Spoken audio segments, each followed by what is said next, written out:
Alhamdulillahilladzi faradal hajja wal umrata 'alal mu'minina al-mustaqimin.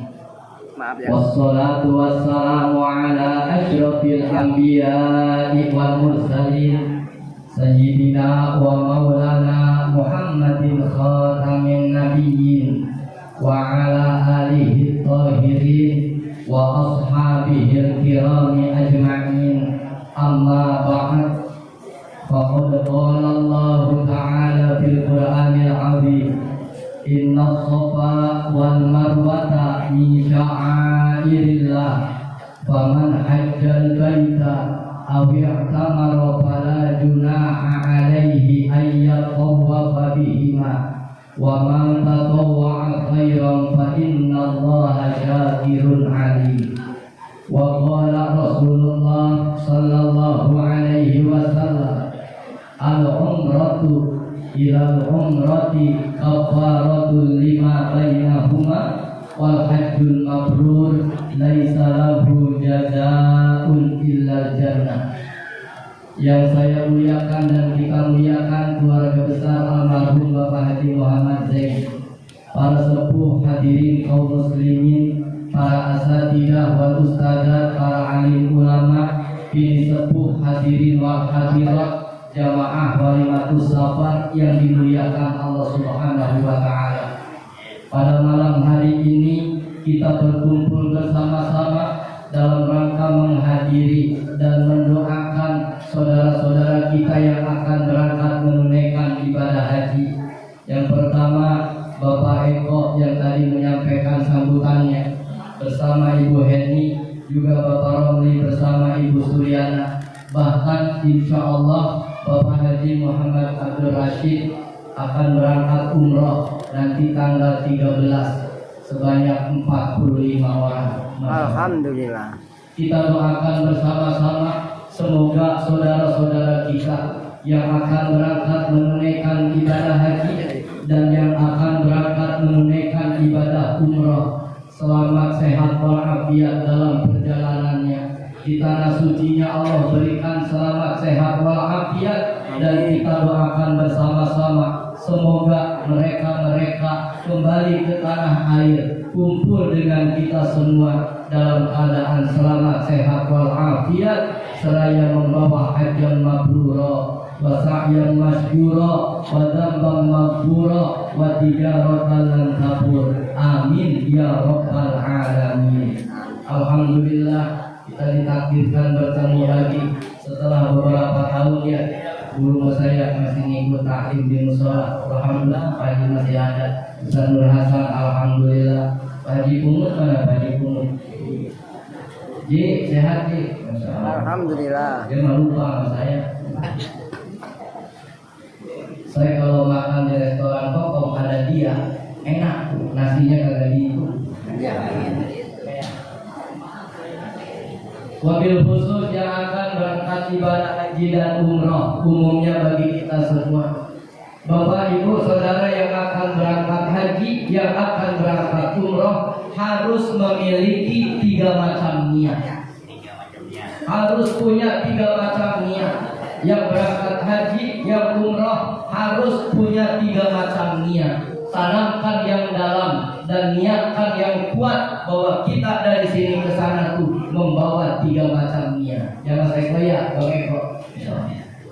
Yang pertama, Bapak-bapak, Ibu-ibu, kita akan ke tanah suci meninggalkan tanah air. Dari sini meninggalkan sanak pemilik keluarga, meninggalkan pekerjaan kita. Niatnya ke sana mau apa? Yang pertama, niatnya mau ibadah. Itu yang pertama.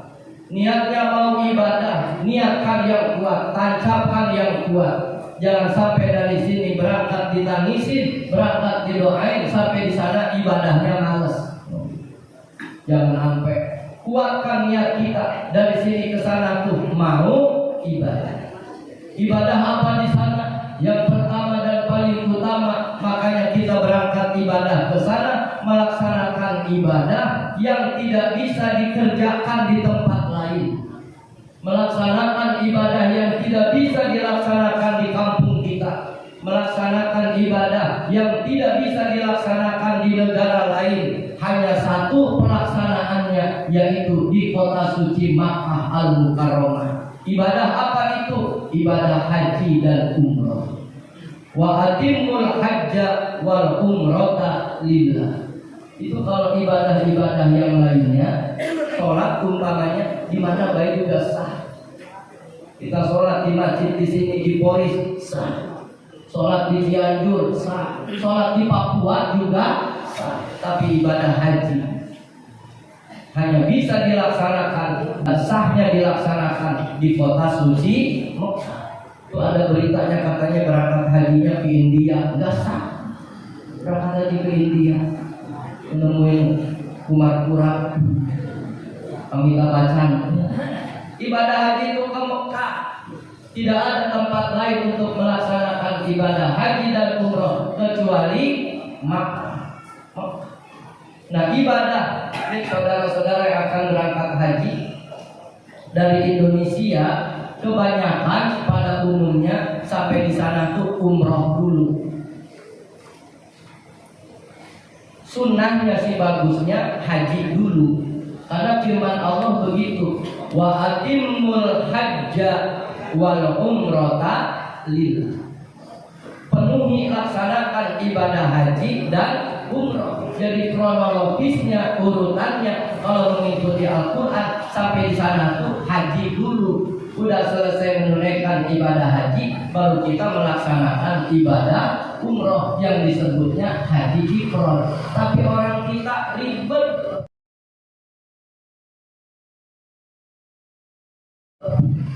Karena kalau melaksanakan ibadah haji kan nanti nunggu Idul Adha. Sedangkan berangkatnya dari sekarang. Jadi begitu nyampe ke Mekah sampai pelaksanaan ibadah haji, kalau mau ibadah haji dulu, kain ihram kagak boleh lepas, kagak boleh ganti celana panjang, kagak boleh ganti kaos oblong. Itu berapa hari? Kurang lebih 25 hari di sana kita pakai kain ihram dulu, kagak boleh pakai selempang. Itu lato-lato. Bunyi mulu. Tahu lato-lato? Mulai hilang lato-lato kecuali di bapak-bapak. Tapi kalau melaksanakannya umroh dulu, dari sini sampai ke sana tuh, begitu nyampe ke Mekah langsung melaksanakan ibadah umroh. Melaksanakan ibadah umroh, sudah selesai ibadah umroh, pakaian ihramnya boleh ganti pakaian biasa. Pakai celana, pakai apa, pakai boleh itu. Tapi kebalik, yang di Quran diperintahkannya haji dulu baru umroh, kita dibalik, umroh dulu baru haji, maka kena denda. Namanya dam, harus menyembelih seekor kambing. Menyembelih seekor kambing, maka nanti dikumpulin duitnya buat beli kambing. Namanya dam. Dam itu darah, dam itu darah. Itu harus menyembelih kambing. Tidak boleh bapak-bapak, saudara-saudara. Ya sekarang mah apalagi orang udah jarang makan daging kambing, udah duitnya aja bagiin. Kagak sah. Karena banyak dam itu darah, jadi harus menyembelih kambing, hewan yang sampai maknanya mengucurkan darah. Makanya tidak selalu agama itu dipahami dengan akal. Kita akekah. Udah sekarang mah akekah, nggak usah motong kambing, bagiin aja duitnya, nggak sah. Atau kurban juga, udah sekarang mah jangan pada motong sapi, duitnya aja bagi-bagiin, kagak sah. Itu salah satu hal pemahamannya. Makanya ada yang kekeh memahami zakat fitrah itu harus pakai beras. Itu pemahamannya dari sana. Kalau zakat fitrah boleh pakai itu pakai beras, nanti kurban juga boleh diganti pakai. Kalau zakat fitrah beras boleh diganti pakai duit, maka nanti kurban juga sapinya diganti pakai duit. Kemudian akekah juga kambingnya diganti pakai duit, dam juga diganti pakai duit. Nah kita paham gitu, jangan sampai ngomelin pemahaman orang ya begitu. Nah karena sepertinya yang saya tahu ikut Jabal Nur. Jabal Nur itu dipimpin oleh Ibu Haja Saiful Mila. Saya tahu sampai di sana biasanya umroh dulu. Karena nanti kena pungutan uang dap untuk menyembelih kambing. Nyembelih kambingnya sih nyuruh, kita mah beli kambingnya juga nyuruh. Jangan sampai ribet banyak duit mah. Duit ada, kambing suruh beli aja sama orang daripada kita ke pasar kambing nanti juga kagak. Iya, untuk ada panitianya. Alhamdulillah. Nah bapak-bapak, ibu-ibu, saudara-saudara, baik yang akan berangkat haji maupun yang akan umroh. Umroh itu kan yang pertama kita umroh dulu. Pekerjaan umroh itu hanya 4 macam. 1 ihram, yang kedua tawaf, yang ketiga sa'i, yang keempat tahallul gunting rambut. Ihram artinya start, mulai. Sebenarnya yang ada ihramnya itu bukan hanya haji dan umroh, sholat juga ada ihramnya. Hanya saja kalau sholat ihramnya bukan pakai pakaian ihram. Ihramnya sholat itu pakai takbir. Maka takbir yang pertama disebutnya takbiratul ihram. Artinya mulai sholat itu dari takbir. Itu ihramnya sholat takbir. Nah ihramnya mulainya orang haji dan umroh yaitu memakai pakaian ihram dari tempat yang sudah ditentukan. Kalau nanti jamaah haji di sini berangkatnya dapat gelombang 1, yakni dari Indonesia ke Madinah dulu, maka memakai kain ihramnya di Madinah untuk berangkat ke Mekah. Di Madinah pakai kain ihram. Nanti 12 km dari Madinah ada masjid namanya Masjid Bir Ali. Di situ kita berhenti sholat sunnah ihram 2 rakaat, kemudian niat umroh. Pakai ihramnya maka sudah dari Madinah. Kalau bapak-bapak, ibu-ibu, saudara-saudara berangkat hajinya itu gelombang kedua, yakni dari Indonesia langsung ke Jeddah, naik pesawat. Dari Indonesia langsung ke Jeddah, itu sebelum Jeddah tuh ada garis start. Garis start itu kalau dalam bahasa agamanya itu disebutnya mikot, yaitu yalamlam. Jadi sebelum Jeddah itu ada ngelewatin garis mikot yaitu yalamlam. Maka kalau kita berangkat hajinya gelombang kedua yang dari Jakarta langsung ke Jeddah, maka memakai kain ihramnya itu sejak dari Pondok Gede. Dari Pondok Gede sudah pakai kain ihram, bapak-bapak. Di pesawat pakai kain ihram, hanya karena masih jauh boleh pakai kaos oblong mah. Nanti dikasih tahu sama pilotnya bahwa 20 menit sebelum turun itu adalah yalamlam. Maka 30 menit sebelum turun di Jeddah itu pilot ngasih tahu kalau bahasa kitanya, bapak-bapak jamaah haji siap-siap untuk niat umroh. Nanti para pembimbing kasih tahu, bapak-bapak siap-siap, ibu-ibu siap-siap, nanti kita akan membaca niat umroh. Bapak-bapak yang masih memakai kaos oblong dilepas kaos oblongnya. Bapak-bapak yang masih memakai celana dalam dibuka celana dalamnya. Kalau saya sih suka bilangin, bapak dari Pondok Gede sudah tidak pakai celana dalam ya. Kalau kaos oblong sih boleh. Begitu saja. Ya begitu. Saya mah biarin dah. Ntar lepas celana dalamnya di pesawat aja, orang mesti tangan ini, orang dibilangin udah ya terserah ya. Udah. Karena orang itu kadang-kadang bisa terdidik dengan pengalamannya. Itu orang bandel sesungguhnya. Ya udah, sampai Pak naik pesawat. Benar 30 menit sebelum turun itu pilot kasih tahu 10 menit lagi kita akan melaksanakan membaca niat umroh. Nah saya sampaikan bapak-bapak yang masih pada pakai kaos oblong, pakai celana dalam dilepas, kaos oblong dilepas dulu. Tinggal pas celana dalam dilepas, terus dikasih ke istrinya. Kalau ogah, kalau ini ogah terserah. Mau dimasukin ke tas tentengannya sudah ada di kabin pesawat, susah. Tuh, Ustaz ini kemanain ya? Saya bilang udah apa? Akhirnya apa? Kan di depan tempat duduk kita di pesawat tuh di senderan penumpang depan kita ada kantongnya ya. Selipin aja di situ. Diselipin Pak, ini nomor 46. Emang orangnya rada gemuk, masya Allah. Terus pas bagi-bagi makanan pramugari lewat, Pak itu jangan di situ. Itu jangan di situ, masya Allah. Ustaz kemanain ini ya? Taruh di kolong kata saya. Bilang juga apa dari pondok gede dan dilepas. Maka kita para pembimbing sebenarnya bukan ingin ditaati, bukan ingin dipatuhi, tapi segala arahan petunjuk itu demi kenyamanan kemudahan kita sebagai jamaah. Tuh, pakai. Nah kemudian di pesawat, nah udah pilot ngasih tahu siap-siap.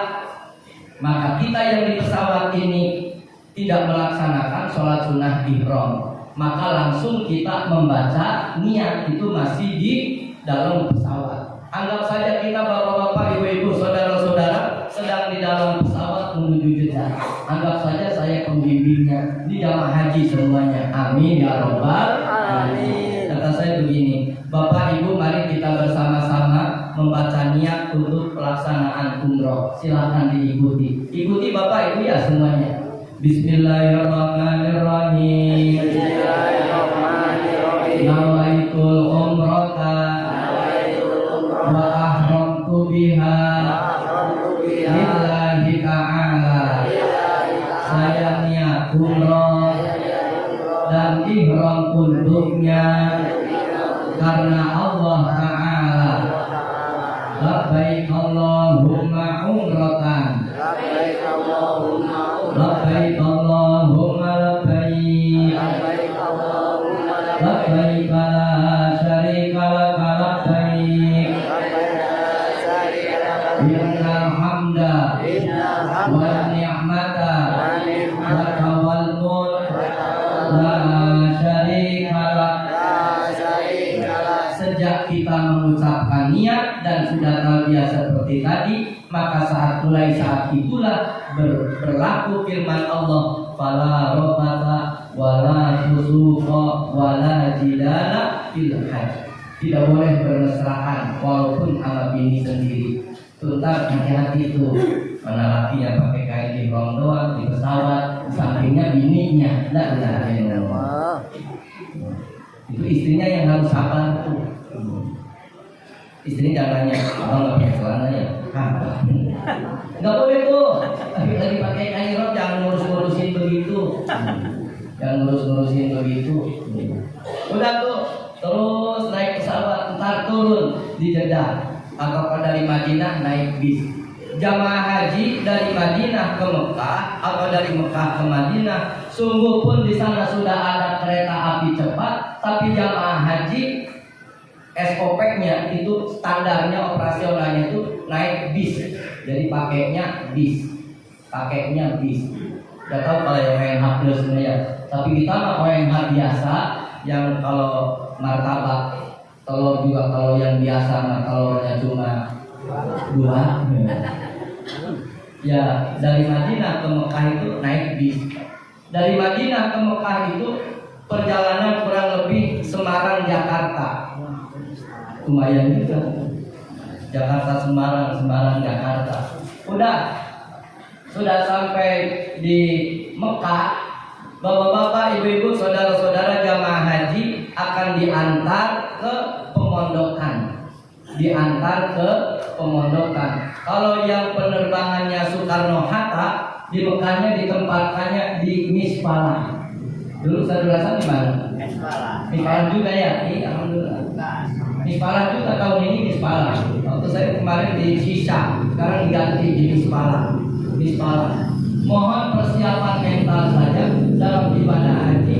Kamar itu diatur, sudah ada namanya masing-masing. Suami istri pisah kamarnya. Laki-laki seturu-turu laki-laki, di kamar tidurnya perempuan seturu-turu perempuan. Begitu tuh. Sekamar dengan 6 orang, 5 orang. Sekarang sih enak, ada tempat tidurnya, kamar mandinya di dalam. Oh dulu mah waktu tahun 90-an tidurnya kasurnya tipis, kasurnya tipis. Sekamar ada 12 orang, laki perempuan boleh nyampur. Ujungnya laki perempuan dialingin aja pakai koper hajinya. Ini suami istri alingin koper haji. Itu kalau udah pada masuk lampu pada dimatiin semua. Tiba-tiba itu koper haji jomplang. Kita tidak ada rupanya ketendang. Aduh, iya zaman dulu kesini-sininya mah udah masya Allah. Lama enak. Udah sekarang udah dapat hotelnya, ininya itu tetap tuh baru nyampe ke hotel tuh pakaian ihram tetap ihram. Kita suka kebiasaan sampai di pondokan ihram dilepas ganti kaos oblong. Apalagi kata pembimbingnya, kalau bapak ibu koper kita di bawah silakan ambil. Waduh, ngambil koper ganti kaos oblong kagak boleh begitu. Tetap kalau tuh nyari koper pakai kain ihram. Sudah di pondokan dapat kamar masing-masing. Kalau umpamanya kita sampai di hotel itu dohor, ya kita menikmati makan siang. Pakai kain ihram. Makannya dibagi, dikasih, dapat alhamdulillah. Cuma kalau kita dapatnya lantai 4, itu tempat nasi itu naruhnya di lantai bawah, Pak, di basement. Jadi harus ada yang ngambil masing-masing, kagak boleh. Ya ada caranya nanti. Udah kata pembimbingnya, bapak-bapak ibu-ibu, kita sekarang sholat asar di pondokan, sholat maghrib di pondokan, sholat isya di pondokan. Nanti sesudah sholat isya kita berangkat ke Masjidil Haram. Ini kalau misparahnya dapat misparah, itu nggak dapat bis, Pak. Kenapa? Dipandang dekat, jalan kaki juga nyampe, cuma capek doang. Kalau misparahnya dapatnya Bahutmah, sebelah sono lagi nanjak, itu dapat bis. Dan nanti aja dilihat dapat bis apa tidak. Kalau ada bis ya dari pondokan ke Masjidil Haram naik bis gratis. Bisnya 24 jam. Karena bis itu bertugas untuk mengantar orang sholat dan mengembalikan orang yang habis sholat, maka bis itu disebutnya bis sholawat. Ya. Bis sholawat di situ bukan kita sholawat Allahumma sholli ala sayyidina Muhammad, tapi itu sholawat jamak daripada sholat. Hafidhu ala sholawati, itu sholat. Nah, sampai di Mekah, sampai di Masjidil Haram. Nah, kalau batal wudhu dulu. Wudhu. Saya anjurkan habis wudhu berdoa Mas Eko, berdoa. Ya Allah, saya mohon jagalah wudhu saya sampai selesainya ibadah ini. Ya Allah, peliharalah wudhu saya sampai selesainya ibadah umroh ini. Supaya apa? Jangan sampai lagi tawaf tentu. Kalau begitu masuk Masjidil Haram, saya anjurkan jangan dulu minum zam-zam kalau baru masuk. Kenapa demikian? Karena kalau begitu masuk Masjidil Haram langsung kita minum air zam-zam karena memang senengnya, itu akibatnya apa? Pengen kencing. Itu kesulitan kita orang Indonesia begitu. Kalau berangkat belakangan gak pernah dapat dalamnya masjid, di luar tuh. Udahlah kita berangkat awal untuk sholat zuhur, berangkat jam 10.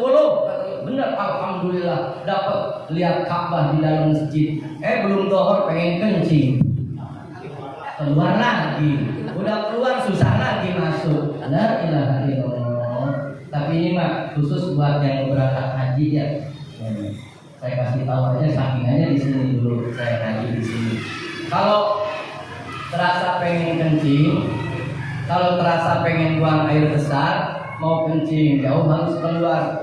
Bapak ibu cari aja ujung-ujung pakaian, apa ujung baju, apa ujung kerudung, apa ujung sorbannya, diikat sambil mengucap Bismillahirrahmanirrahim, Allahumma sholli ala sayyidina Muhammad. Ya Allah, tahanlah hajat saya, sambil diikat. Ya Allah, tahanlah hajat saya, ikat udah sambil diikat begini. Sekarang tuh kalau ada yang kebelet mau keluar malu, Bismillahirrahmanirrahim, Allahumma sholli ala sayyidina Muhammad wa ala ali sayyidina Muhammad. Ya Allah, tahanlah hajat saya. Udah ikat. Itu nggak tahu gimana, yang tadinya pengen kencing hilang ji, yang kebelet pengen buang air besar hilang, kali keikat pantatmu pakai ini. Tahu tuh, emang begitu adanya, terserah percaya atau tidak, emang begitu. Sampai di pondokan lupa kagak dilepas-lepas, kagak kencing. La ilaha illallah. Sebenarnya bukan buat pergi haji aja, ngapa-ngapain juga kita kalau ikat aja ujung-ujung baju kayak ujung apa. Jadi kalau bapak lihat orang ujungnya ada yang diikat, itu kayak kencing ya. Ya namanya ngaji, oleh-olehnya bukan yang buat pergi haji aja ya. Siapa tahu bapak-bapak juga, ibu-ibu terutama di jalan tol mana macet, la ilaha illallah. Kalau orang laki kencing bisa berdiri kencingin ban mobil, kalau orang perempuan udah ikatin aja. Subhanallah. Terus sampai dah tawaf, masuk Masjidil Haram, melaksanakan tawaf. Itu ibadah tawaf itu ibadah yang sangat istimewa. Kenapa demikian? Ada dua macam ibadah. Ada dua macam ibadah yang Allah mengampuni orang yang melaksanakan ibadah itu. Allah ampuni sebelum ibadahnya dikerjakan. Itu hanya dua amalan, subhanallah. Kalau yang lain-lainnya, orang sholat, Allah mengampuni dosa orang yang sholat. Kapan diampuninya? Sesudah sholat. Sholat dulu, habis sholat Allah ampuni dosa. Ibadah puasa juga mengampuni dosa, tapi puasa dulu. Udah puasa, baru insya Allah Allah mengampuni. Tapi ada dua amalan yang Allah mengampuni dosa pelakunya sebelum ibadah itu dikerjakan. Subhanallah. Yaitu apa? Satu, ibadah tawaf. Ibadah tawaf. Begitu kita sampai lempeng Hajar Aswad dan ucap Bismillahirrahmanirrahim 3 kali, belum berputar mengelilingi Ka'bah, dosa orang yang mau tawaf sudah diampuni oleh Allah Subhanahu wa Ta'ala. Sampai Nabi bersabda, orang yang tawaf itu dalam keadaan la dzanba lahu. Orang yang tawaf itu dia tawaf mengelilingi Ka'bah dalam keadaan sudah tidak berdosa. Kenapa demikian? Karena dosanya diampuni oleh Allah qabla tawafi, sebelum melaksanakan ibadah tawaf. Orang Saudi mentertawakan kita orang Indonesia. Kenapa demikian? Kata orang Saudi, imam-imam di sana itu melihat orang Indonesia itu nggak tahu lagi ibadah, nggak tahu lagi belanja, sama aja megang handphone. Jadi kalau lagi tawaf juga lagi mengelilingi Ka'bah, dosanya udah diampuni oleh Allah. Bilang sama suaminya, ayah, nah, lihat deh. Subhanallah, walhamdulillah, ayo terus. Jangan tuh, apalagi sampai ngomong, kami sedang tawaf mengelilingi Ka'bah, ini putaran yang sempat, masya Allah.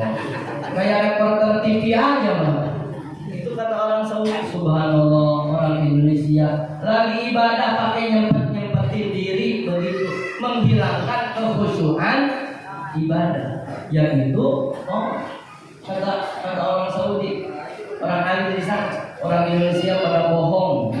Pada berbohong di depan Ka'bah, berbohong. Kenapa berbohong, Wan? Itu orang Indonesia dipoto sama temennya, yang dipoto tangannya sambil duduk, tangannya ke atas, dipoto, dikira supaya gambarnya lagi berdoa, padahal bukan lagi berdoa.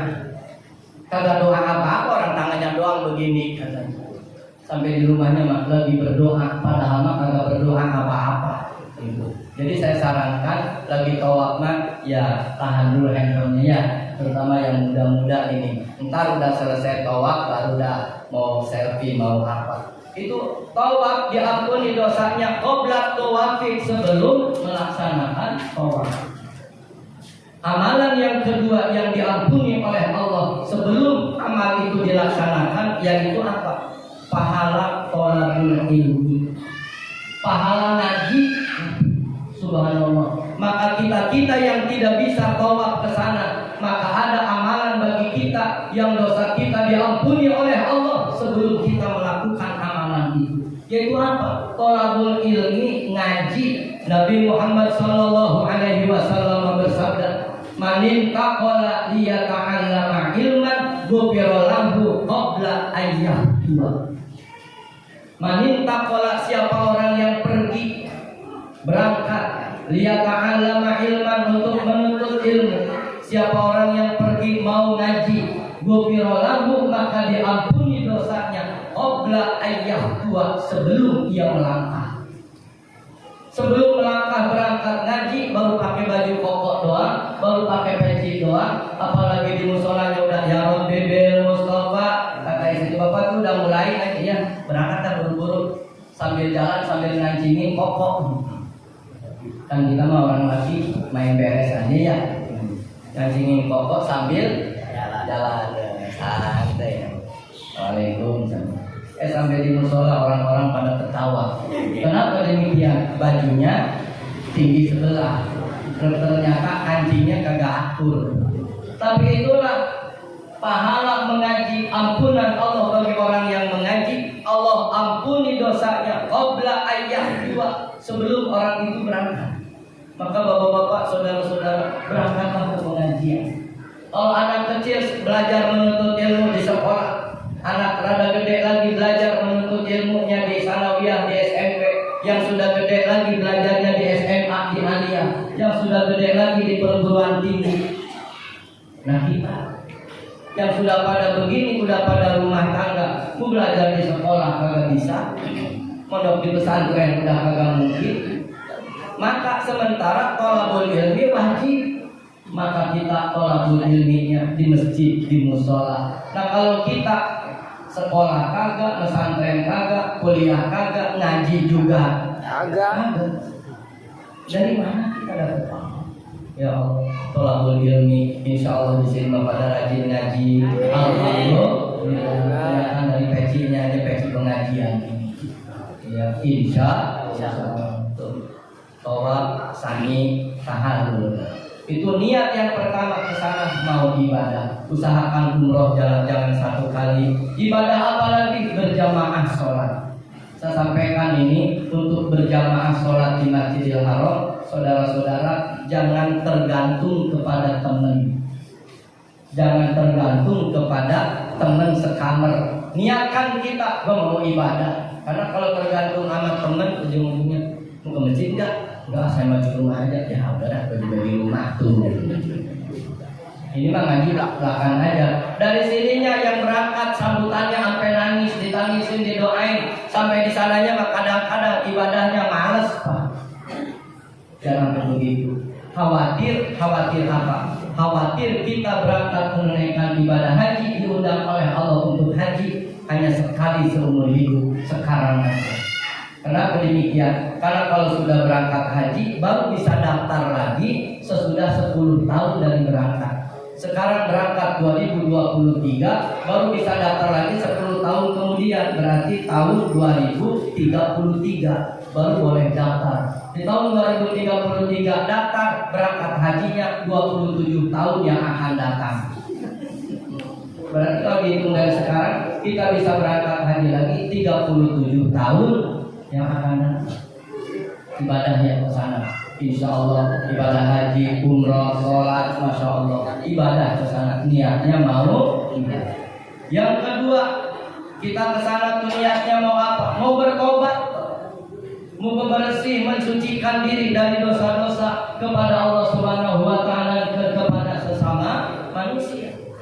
Maka di sana banyak-banyak istighfar, banyak mohon ampun kepada Allah Subhanahu Wa Taala. Doain juga, istighfarin juga orang-orang tua kita, istighfarin juga teman-teman kita. Karena Nabi Muhammad SAW bersabda, sesungguhnya orang yang menunaikan ibadah haji itu diampuni dosanya oleh Allah, dan diampuni juga orang-orang yang didoakan oleh orang yang sedang berhaji. Jadi bukan yang pergi haji saja minta didoain oleh kita, kita juga minta didoain oleh orang yang akan berangkat haji. Doain dah. Kalau doain tong ya di sana biar diampuni dosa ya dah. Itu kesana tuh mau bertobat, mohon ampun kepada Allah Subhanahu Wa Taala. Insya Allah, mudah-mudahan dan insya Allah di sana tidak terjadi sesuatu yang menyakitkan. Amin ya robbal alamin. Karena memang di sana ya sampai orang ngomong ya tergantung di sini, ya, itu yang bikin kita jadi takut mau pergi haji. Iya, di sononya ke tanah suci tergantung kita di sini. Emang kenapa? Buktinya tuh Pak juga katanya di sana di Mekahnya ditendangin dulu sama Arab. Bandel. Kenapa? Ya tahu dia mau sholat berjamaah, haji, tarik, haji, ya terang aja duduknya di jalanan. Tapi kenapa ditendangin mulu? Ujung-ujungnya minta ampun, astagfirullahaladzim, ya Allah, ampuni saya ya Allah. Kenapa Uji? Dulu sama bini yang meninggal, kan bininya udah meninggal. Dulu waktu hidupnya dia nendangin bininya mulu. Tuh ujungnya di sana ditendangin juga. Dan kita jadi takut kalau begitu ya. Masya Allah. Ada jamaah haji sampai di Madinah itu kakinya sakit disulam, gak mau apa anak diikat sama sampai di Mekah juga begitu sudah pulang sembuh, kata saya Ustaz, namanya Ustaz, kenapa Ustaz? Ya jadi kali dosa saya ya kenapa? Saya suka nendangin kucing mulu katanya, kan kucing bikin pegel terus saya tendang, mungkin begitu ya, kan kita jadi takut Pak. Ya Allah. Ya tapi jangan takut, sesungguhnya kalau kita banyak istighfarnya emang diampuni oleh Allah. Yang begitu mungkin kurang istighfar, Dulu ada orang Pemda, bukan Pemda sini, orang Pemda sono. Kata beliau, saya alhamdulillah di sana nggak terjadi apa-apa, alhamdulillah. Cuma sama sana tuh yang banyak orang yang ngemis, yang minta-minta lagi dulu. Orang minta-minta banyak banget. Ya terang aja dia di Pemda yang suka mintain mulu sama lurah-lurah. Dia nggak berasa. Dia di kampungnya suka mintain mulu ke lurah kemana. Soalnya banyak orang mintain, katanya ya Allah. Ya itu kurang istighfarnya. Maka yang kedua berangkat ke sana itu niatnya mau bertobat. Yang ketiga kita niat ke sana apa? Ini yang jarang. Kita ke sana tuh niatnya silaturahim. Silaturahmi, subhanallah. Maka dengan silaturahmi dalam perjalanan ibadah haji, awalnya teman pergi haji, pulang dari sana jadi saudara. Jadi saudara, masya Allah, sama teman dia dulu kita berangkat. Jadi itu karena silaturahmi. Apalagi ibadah haji mah sentral, terfokus, terpusat di sana. Kita dari sini ketemu dengan jamaah haji dari Bandung. Kita dari sini ketemu jamaah haji dari Cianjur. Itu kan jadi silaturahim. Kalau kita, Bapak dari mana? Dari Bandung, masya Allah. Kapan kesini? Kemarin ngobrol. Bukan saja dengan orang-orang yang beda daerah, dengan orang-orang yang luar negeri juga. Kan ketemu orang Turki, ketemu orang Palestina, ketemu orang mana. Sesungguhnya kalau program yang ketiga kita pergi haji itu salah satunya dalam rangka silaturahim, subhanallah, agama Islam akan menjadi agama pemersatu umat Islam seluruh dunia. Hanya saja kendalanya umat Islam seluruh dunia ini kita tidak memanfaatkan bahasa agama Islam. Ini yang menjadi kesulitan kita dalam silaturahim. Agama Islam punya bahasa Al-Quran. Kalau gampangnya sih bahasa Arab. Itu kalau kita punya bahasa agama Islam, bahasa Al-Quran, orang Indonesia bisa bahasa Arab, orang Turki bisa bahasa Arab, orang Islam Amerika bisa bahasa Arab. Jadi ngobrol. Kita nggak ngobrol. Kenapa demikian? Mentok di bahasa. Ini makanya bahasa Al-Quran sebenarnya bahasa umat Islam. Andaikan kita semua umat Islam bisa berbahasa bahasa Al-Quran, terjadilah silaturahim umat Islam sedunia yang datang ke Mekah. Masya Allah. Ujung-ujungnya kan kita beli kurma juga bingung. Tukang dagangnya orang Arab, kita orang Indonesia mau beli kurma bingung gimana ngomongnya orang.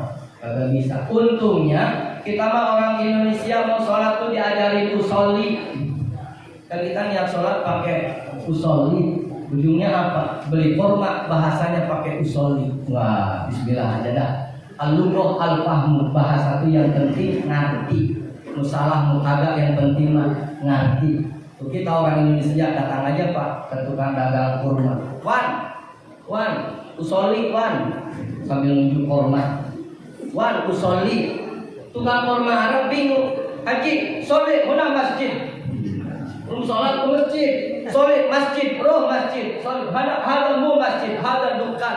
Ini bukan masjid, ini pasar. Kita beli kurma, roh masjid. Tetap aja orang kita. Wan, usolli fardhu asri. Tapi sambil nunjuk ke kurma. Usolli fardhu asri wan. Oh, si Arab paham. Ini orang beli kurma kali. Internet gua tamat. Nah, paham. Karena si Arab tukang dagang kurma bingung, ini orang Indonesia, si Jawa beli berapa kilo? Kan di sana mah asal orang Indonesia disebutnya Jawa ya. Makanan Indonesia itu disebutnya akil jawi. Ujung-ujungnya kata kita, nah si tukang dagang kurma Arab kagak ngerti dia berapa kilo. Kata kita ujungnya, wan, arba rokaatin wan.